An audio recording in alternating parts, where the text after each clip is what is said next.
Okay, so we're almost the end of this lecture. Now I want to talk about my favorite quotes. So the first one is this one. Technology changes, economic laws do not. This is a sentence, the very first sentence from this book, Information Rules, written by two UC Berkeley professors, Shapiro and Varian. So this book, well, is not new anymore. It's written in, I forgot, 1997 or 1998, something like that. So that was a few years after the start of e-commerce. Okay, so Amazon was founded in 1994, and if you are in Taiwan, PC Home was also founded in 1994. Okay, so after a few years, in 1997 or 1998, this book was published. The very sentence says that technology changes, economic laws do not. What do they mean? They're saying that, well, we always have new technologies. In the past, we don't have internet. Today, we have internet. A few years later, in the past, we don't have smartphones. Today, we have smartphones. That's why we start to have mobile commerce, m-commerce, right? A few years later, there's no such thing called fintech. Today, we have fintech. In the past, we don't have blockchain. Today, we have blockchain. In the past, we don't have digital currency. Now we have digital currencies. Technology always changes. We always have new technologies. But what's good is that the way to consider those impact of technologies, the way to consider how people interact under different technologies, the economic laws are always there. Well, so you probably can imagine these guys are economic professors, okay? But what do they mean? Economic laws are talking about how people make decisions, okay? So 100 years ago, how would you consider whether to buy a product or not? Well, standalone benefit, network benefit, price, right? It's still that. So if you have a physical platform, how should you consider who to be the subsidizer, who should be the subsidizee? It has nothing to do with technology. Still, it's about price elasticity and something else. Okay?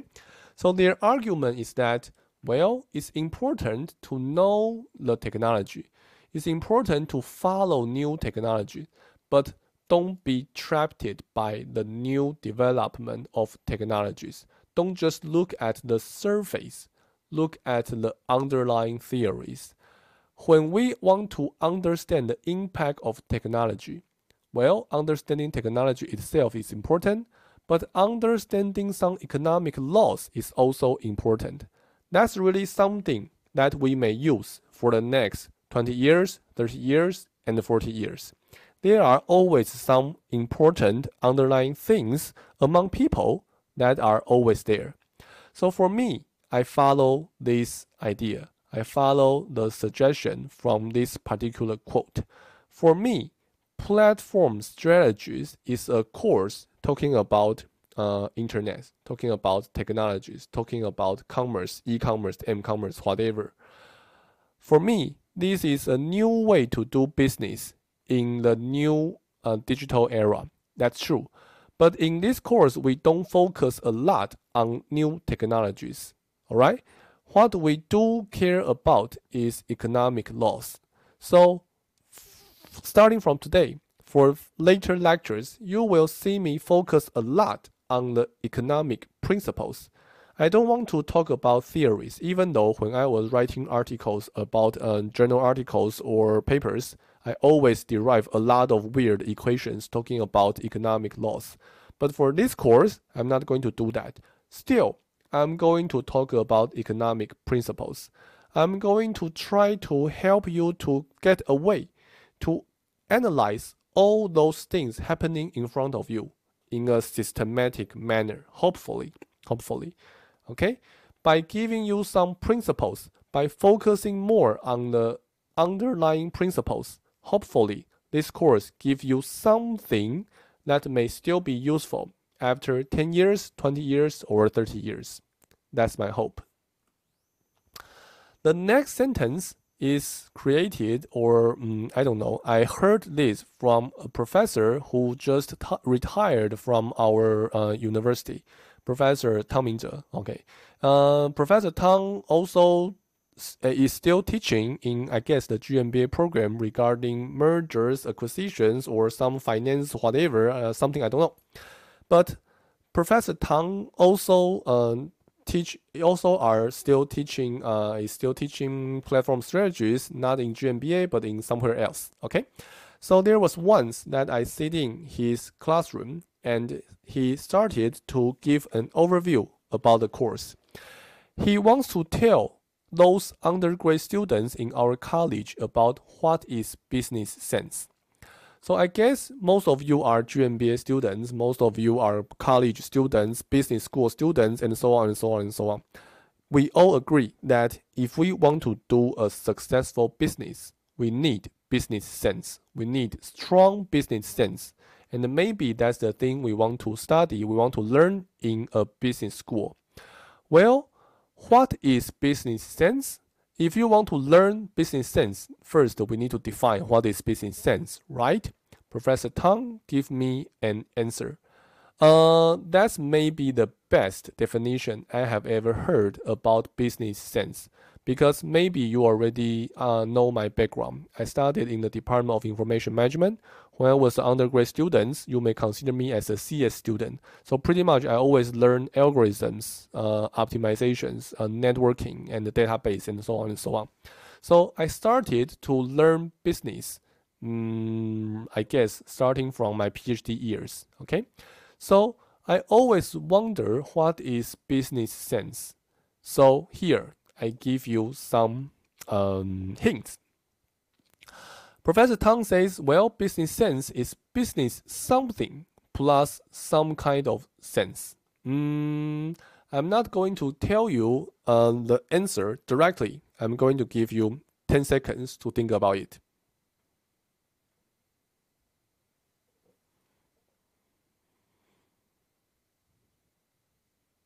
Okay, time's up. So I don't know what comes to your mind. Professor Tang says, well, it's common sense here. So if you want to do a good business, you need to have common sense. For example, if you say, okay, I want to create a service so that I'm going to have a C2C marketplace for some people to buy books from some others. Do you think that's a good idea or bad idea in 2021? Probably it's a bad idea because not many people are reading physical books, right? You need to have some kind of common sense to assess the world, assess an industry, assess a market that you are interested in. We call it common sense here. Maybe you would like to call it domain knowledge, domain knowledge, all right? So I guess that's the same thing. If you don't have domain knowledge, in some sense, you don't have common sense to do business in practice, okay? The other part is what? Business logic, okay? You cannot just have common sense.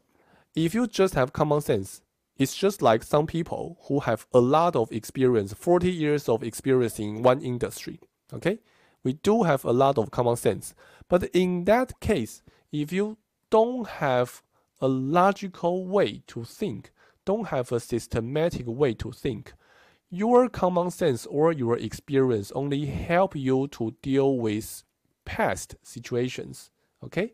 If the situation changes to a new situation, if the world is changed, then if you don't have a way to do systematic thinking, if you don't have a way to derive or to do some kind of analysis, then you're going to lose a lot of chances. You're going to make wrong decisions. You need to have clear business logic to do analysis, okay? So all to all, I think this is a good equation. For us to do good business, we need business sense. That means we need to be able to do analysis in a systematic manner, and then we need to have common sense to put in together so that we have right information and then we do right decisions. Okay? So for me, I need to have a focus in this course. I'm going to focus more on business logic. Well, why is that? We're talking about platform strategies. There are just so many platforms, right? And every platform is having a new change in every day. So that means it would be so difficult for me to give you correct numbers with correct facts for all those platforms. That's just too difficult. That's one thing. Also, I don't think this is so useful because if you just want to collect numbers, collect facts, everyone can do it. Okay?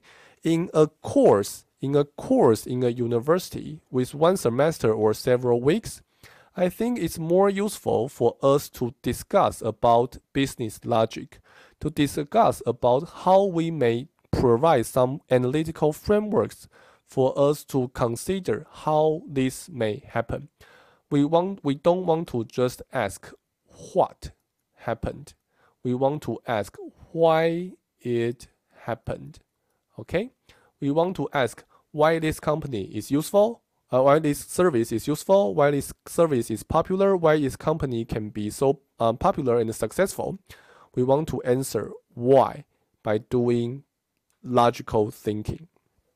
Okay, so that's how I consider this course, how I prepare this course. Okay, so maybe you get some part from this sentence, or maybe you don't. But anyway, I'm going to start the lecture, start this course with the idea in mind.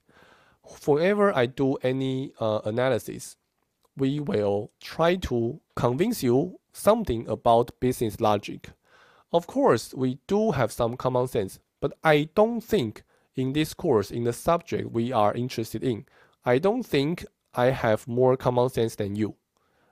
Especially for many of you, you are part-time students in some sense. You do have a lot of years of work experience. I don't.